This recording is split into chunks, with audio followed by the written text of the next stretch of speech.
So it seems that the Space Wolf army set and the chapter approved mission cards have sold out in lots of places incredibly quickly in the UK and USA. We've got a whole bunch of confirmed Space Wolf points from the Minotaur and Field Manual download, and apparently Games Workshop's making a base sizing guide for Warhammer 40k, and that'll turn up in their tournament companion. Let's talk through a few interesting things from the chapter approved and Space Wolves release.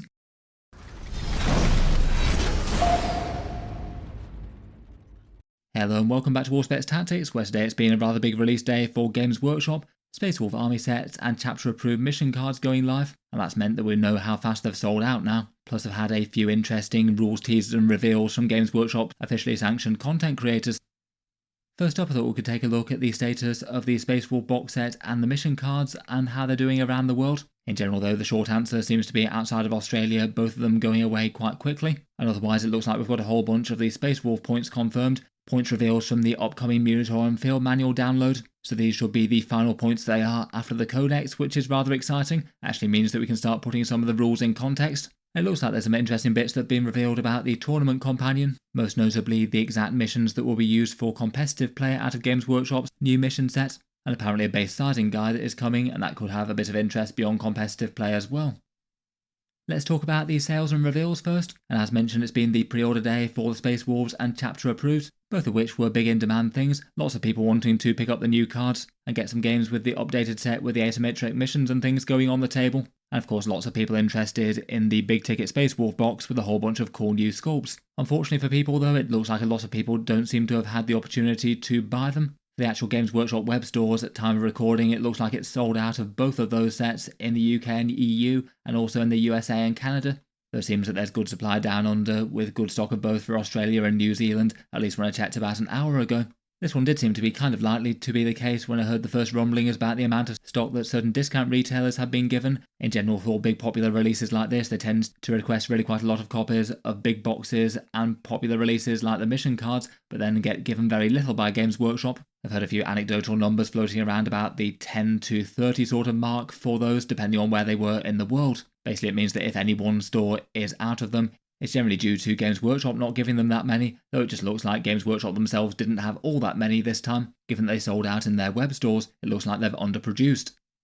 Even though Games Workshop themselves seem to be sold out beyond Australia and New Zealand, it does look like a fair few discount retailers still have some stock left. Taking a look through a combination of channel affiliates and sponsors, in the UK it looks like Crusader Games has some Space Wolf sets for £130, Firestorm have some Space Wolves for £130, and the mission cards too at time of recording. And Element Games have or had some Space Wolf sets for £145. I'll link all of these down in the video description. Some of them are affiliate links that help to support the channel, some are not. In Australia, it looks like Gap Games has sold out of a fair few things, though Warhouse still have the chapter approved cards when I recorded this. In the EU, it seems that Tash and Geldeep have the Space Wolf army sets and the German version of the mission cards. In the USA, it looks like a lot of places have sold out really quite quickly. Channel affiliate Wargame Portal had a second wave going live at 2 PM Eastern Time, but given low stock that seems to have gone instantly.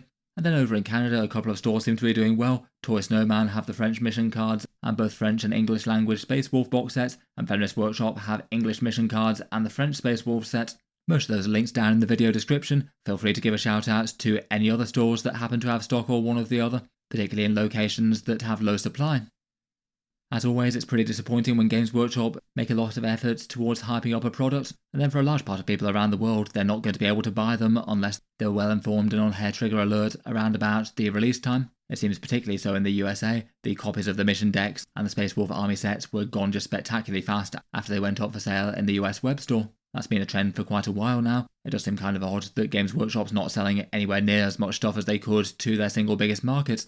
The mission deck in particular is particularly frustrating for people to have sell out so quickly. We had the exact same problem with the Pariah Nexus mission cards, lots of people just struggled to get them. They did come back in stock but often bounced straight back to out of it again. It just made me feel like a bit of a weird product to have far too little of, given that it must really not cost all that much to make given its paper and cardboard.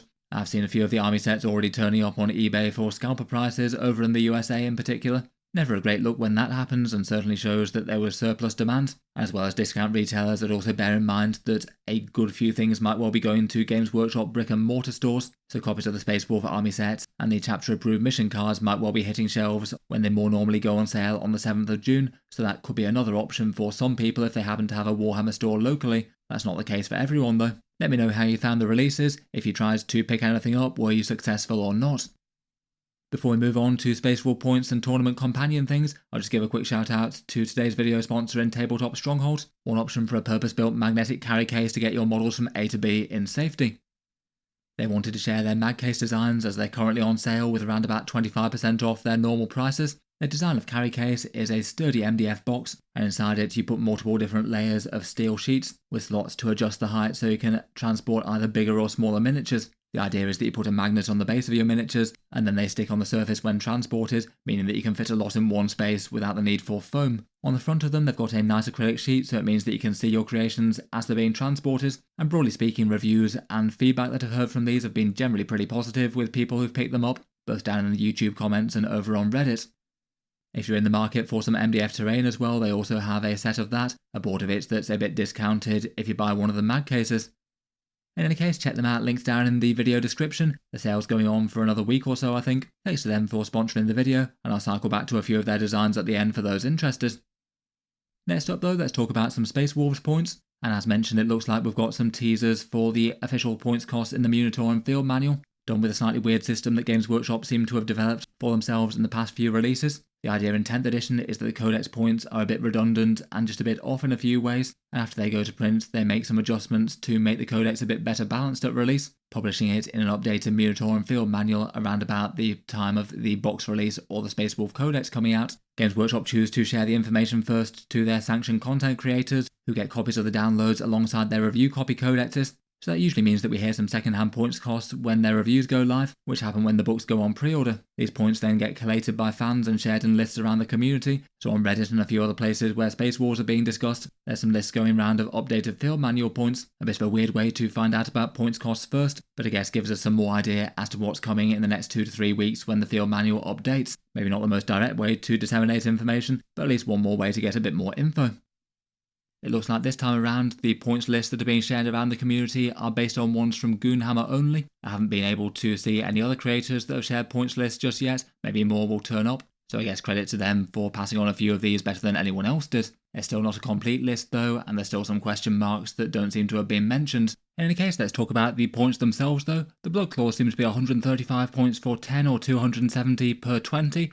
That's the same as it is in the Codex, and basically makes them the cheapest power armoured Space Marine bodies that you can get now. They won't do much damage against tough stuff with those chain swords, but they will be fairly durable and have a whole load of OC to throw against objectives. They seem like a usable unit at first glance. The Grey Hunters are 10 of them for 180 apparently, and that's 10 points cheaper than was printed in the Codex. They're the ones that are OC3 and have the Rapid Fire 3 bolt guns and the Assault Intercessor style wound rerolls that could help out a fighty character. My first instincts for those are that they're probably a little bit on the costly side really. They'll likely still have some good draw due to joining the Space Wolves unique characters and actually using the Space Wolf synergies, many of which are locked to their keyword. They'll feel like when compared 1 for 1 for 10 Assault Intercessors or 10 regular Intercessors, both of those are really quite a lot cheaper and do come with their own advantages as well. Being locked to a big squad of 10 and not being able to take 5 of them is another disadvantage. For the Wolfguard Elites, the Wolfguard Terminators are reportedly 170 points for 5. It doesn't seem to have been shared what a unit of 10 is, so that's 10 points cheaper than the Codex, and that's to put them at the same price as a regular Terminator squad. Compared with the regular Terminators and Codex Space Marines, they look like they've got some fairly significant advantages. Being able to take Storm Shields paired with damage 2 power weapons is rather nice. The Assault Cannon's a nice positive, and the Pack Leader gets a more fun and fancy weapon, and they do have quite a nice datasheet rule with that -1 to wound rolls one. I'm still not sure if they stand out for that points cost, but seem a little bit better than the generic version at least at first glance. For the Wolfguard Head Takers, reportedly they're 85 points for 3 of them, which will be 5 points cheaper than the Codex, still 5 points more expensive than Blade Guard, and the Wolves are 25 points per 3 of them added on, so a pretty cheap value for just a nuisance screening placeholder unit that you can just use sacrificially, and feel like for 25 points they'll be good value. For the Wolfguard themselves, they seem like the unit to buff with a bunch of fighty characters. That looks like an efficient points cost for them. Both of the versions seem interesting, both the big damage one and the durability melee one, and the Battle Leaders and Wolf Priests both look like they'd have good synergy with them. Otherwise, for their more lupine units, the Thunderwolves are reportedly still staying at 100 points per 3 of them. Just for the raw stats, that really looking really quite nice given their stat line improvements. Getting AP -2 and damage 2 melee attacks and still getting the +1 damage on the charge. The extra 2-inch movement definitely doesn't hurt either. They did lose all their character synergies though. So while the individual unit might have got way more efficient, they have lost the way that people tended to run them, which was big blocked up character squads. Overall it seems like a solid points cost for them. Fenrisian Wolves seem to be 40. Again, maybe nice enough cheap screen placeholders, particularly as they can get some OC near characters. And then the Wolfen units appear to be 10 points more expensive than printed in Codex, 100 points for 5 of the Hammer and Shield variant, and 90 or 180 points for the regular variant without the Storm Shields. Their updated stats seem at least fairly efficient for the cost at first impressions. Probably the biggest deal for them though is being able to actually get some OC if you've got characters nearby. That does look like a big deal for them on paper. For the character Dreadnoughts, Beyond the Fell-Handed's 170 points according to Goonhammer, 10 points cheaper than printed and 20 points cheaper than pre-Codex. He looks pretty nice with his command point generation. Feels like he'd be usable based on that, even if he can't take a las cannon anymore. Motorfang's down to 160, which feels like it's probably not enough. Losing the multiple attack style thing that he had going was his biggest advantage. He definitely still hits hard, but nowhere near as hard as he used to, and that's not a very big decrease. And then finally we've got some but not all of the infantry characters. In different army lists they'd written Logan as both 110 and 115 points. Jarl Stormcaller as 85 and Ragnar Blackmane as 90. Feels like all of those are usable, though at least rules-wise I was maybe a bit more interested by the generic characters that can take enhancements. Doesn't seem like they used a Wolf Priest anywhere. But the Wolfguard Battle Leader does appear to be at his printed cost of 65, and that's pretty efficient for a captain-style stat line with sustained hits and reroll hit rolls of 1. Seems like he'll be a very effective leader to throw into some Wolfguard head takers, or maybe one of the others. And then the Iron Priest is just 60 points. Feels like he could be a staple, giving you rapid fire on your ranged weapons for vehicles. He just does vastly more of a damage buff than Tech Marines do. Any long-range single-shot weapons like las cannons just benefit enormously from his rule. If he runs next to a Predator Annihilator, then you could basically be having the firepower of 2 Predator Annihilators rather than 1 pretty much. They just need to get within 24 inches. If those points costs do wind up being the same ones that Games Workshop publishes when the digital download comes out, most things probably feel usable enough. Bloodclaws are definitely interesting at so cheap, though I do think they need to be. The Wolfguard head takers for 85 and 25 for Wolves seems nice. Thunderwolves feel pretty good to me at 100 points. I feel like the Iron Priest and Battle Leader perhaps look like the single most interesting out of these at those points cost, at least in terms of in-game power. Let me know what you make of them though. If these points costs do wind up being the same as the digital ones, which units would you be most drawn to or put off at these costs? Finally, it looks like in a similar sort of style we've got some more intriguing hints as to the Tournament Companion. This one's basically the organised play document that Games Workshop publishes alongside their new mission cards, and it's their recommended way to play the thing in competitive games. Obviously that means it's not relevant for everyone, but for the last one, a fair few people have used the cards and things with the errata that they make, particularly when it fixed potentially problematic things that they'd published, like the weird interactions with that Call the Horde secondary that they made some revisions to. Despite them not actually publishing the document on their download site yet, it seems that we've now got a pretty good grasp as to what's going to be in this, both between an article where Games Workshop talked over the major changes for it on Friday, and then it also looks like Art of War have reviewed it on their YouTube channel and gone over a few changes that Games Workshop didn't mention. Obviously credit to them for sharing the information that Games Workshop provided them. Between Games Workshop's article and the Art of War video, these look like the major changes that the Tournament Companion might be having. As I mentioned in the mission deck review, the No Prisoners secondary objective can't be taken as a fixed objective in tournament play. That's the one where you basically kill units for victory points. Previously you couldn't take it fixed. It just seems a bit weird that Games Workshop's decided to make it a fixed option for casual games and then ban it again in competitive play. Just feels like it's going to add to a little bit of confusion if anything. No one would have been complaining if they just left it at a tactical secondary and didn't give you option to run it fixed anywhere. As seemed likely in Games Workshop revealed, there's no twist things for tournament games, and that means they have no mission rules or anything like that compared with the Pariah Nexus deck. Stopping the twist in the tournament games seems at least fairly sensible given that a couple of them are just outright broken in the right situations. Reserve heavy armies like Grey Knights being able to make 3d6-inch charges everywhere is a bit crazy. I guess they could have made some competitive missions that included some of the more sane twist missions, but it seems they've chosen not to. Perhaps one of the updates that might interest the most people though is that in the Tournament Companion Art of War report there's going to be an official basing guideline. I guess if that is true then that'd be a full list of probably everything that isn't in Legends for Warhammer 40k and what base it should be on. I imagine that that'd be a pretty huge amount of pages. I guess maybe that bit there is something to help out with event organisers who might often make tables of that themselves for the more serious grand tournaments. I feel like that could be legitimately handy enough for more casual players as well though. Just knowing the sort of intended bases for the miniatures, even if you might not necessarily have all your miniatures on the right ones, that could be pretty helpful for anyone making conversions or 3D printing or things, so you can put your creations on the right bases to represent the things that they're standing in for.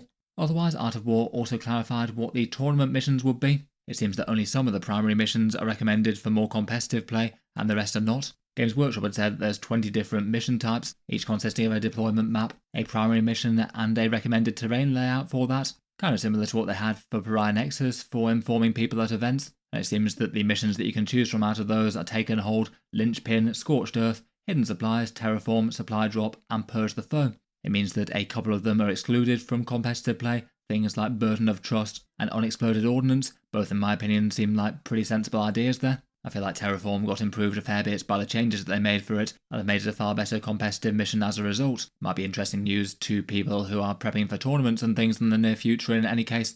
Finally, for Games Workshop's official terrain layout, most of them are apparently unchanged from Pariah Nexus, so no need to start ripping up terrain and making new sets or anything. They said in their article that both layouts 7 and 8 have been changed slightly, and I guess we'll find out the exact maps and deployments for them when Games Workshop are ready. They said that the download for the Tournament Companion to support the mission cards will be out by the 7th of June, that's when the cards should be shipping out around the world. In any case, look forward to hearing your thoughts down below. How did the Space Wolves and Chapter Approved launch go for you? Did you manage to get what you wanted to? What do you make of the revealed Space Wolf points? Does it make any changes to which units you'd see as better or worse? And let me know thoughts on basing guidelines and missions for competitive play and everything. Look forward to hearing all your thoughts down in the comments as always. That's it for this video, but for those interested I'll just cycle back to the video sponsor in Tabletop Stronghold, who have their 25% sale on at the moment. For their magnetic carry cases, here's a rough idea of how many miniatures you can fit on a tray, around about 90 infantry or 6 knight armigers to get the rough gist. Their mag cases come in a variety of different sizes. They have the small one here, which could be the right size for more skirmish games. They can still fit in some big tanks like a Spartan and Sakaran as seen here. Prices are inclusive of shipping, but there might be VAT or sales tax per country. The regular mag case is this one, really quite a lot taller as you can see by the Chaos Knight on the bottom layer here. Should be big enough to encompass really quite a lot of standard size 40k armies. I'll leave the dimensions here on the screen. They've got the really big enormous one for some big collections, basically 2 of the previous attached together, and there's options for the different amount of trays if you want them. And of course they have their terrain set as well, a little bit cheaper if you want to pick up one of the mag cases. In any case though, check them out, links down in the video description. I've generally heard good things from people who got them, and a big thank you to them for sponsoring the video. I'll leave that one there for now though. Feel free to subscribe to Auspex Tactics if you'd like to see more like this. I'll certainly aim to keep up with Games Workshop's news, rumours and reveals, and I tend to have 40k videos coming out just about every day. If you've been enjoying all the videos on the channel, I would just like to mention that Auspex Tactics has a Patreon page as well, and you can find that linked in the video description if you'd like to support there. In any case though, an enormous thank you for listening, and I'll hope to see you guys next time.